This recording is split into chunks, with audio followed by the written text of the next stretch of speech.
সংগ্রামী সাধারণ সম্পাদক অ্যাডভোকেট বেলায়েত হোসেন নয়ন ভাই, অ্যাডভোকেট বেলায়েত হোসেন নয়ন। ধন্যবাদ। ঈদের আগে বেতন বোনাসের দাবিতে হোটেল সেক্টরে সরকার ঘোষিত ন্যূনতম মজুরি ও শ্রম বাস্তবায়ন সংগ্রাম পরিষদ কর্তৃক আয়োজিত আজকের এই সমাবেশের সংগ্রামী সভাপতি, উপস্থিত ঢাকা নগরের বিভিন্ন স্থান থেকে আগত হোটেল শ্রমিক বন্ধুগণ, ছড়িয়ে ছিটিয়ে থাকা শ্রমিক জনতার এক অংশ, সবাইকে বাংলাদেশ টেলিভিশন সংঘ ঢাকা মহানগরের পক্ষ থেকে রক্তিম শুভেচ্ছা। বন্ধুরা, 28 তারিখ ঈদ, আজকে 20 তারিখ। হোটেল শ্রমিকের রাস্তায় বেতন নাই, বোনাস নাই।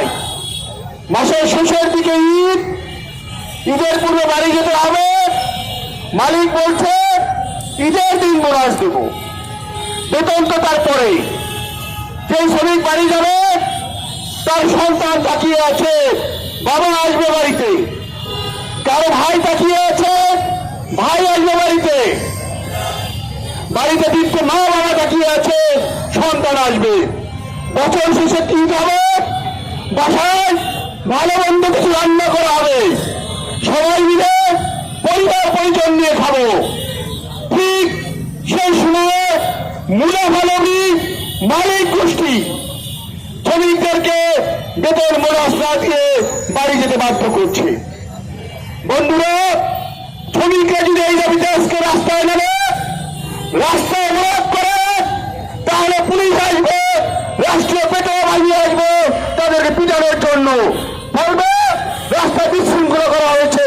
কিন্তু আমার এই বন্ধুরাই অলরেডি সরকারের কাছ থেকে আমাদের ট্যাক্সের টাকায় বেতন এবং বোনাস নিয়ে বসে আছেন। আমাদের জন্য বোনাসের ব্যবস্থা হয় না। আমরা রাস্তা নামলেই আমাদেরকে বলা হয় আমরা বিশৃঙ্খলাকারী।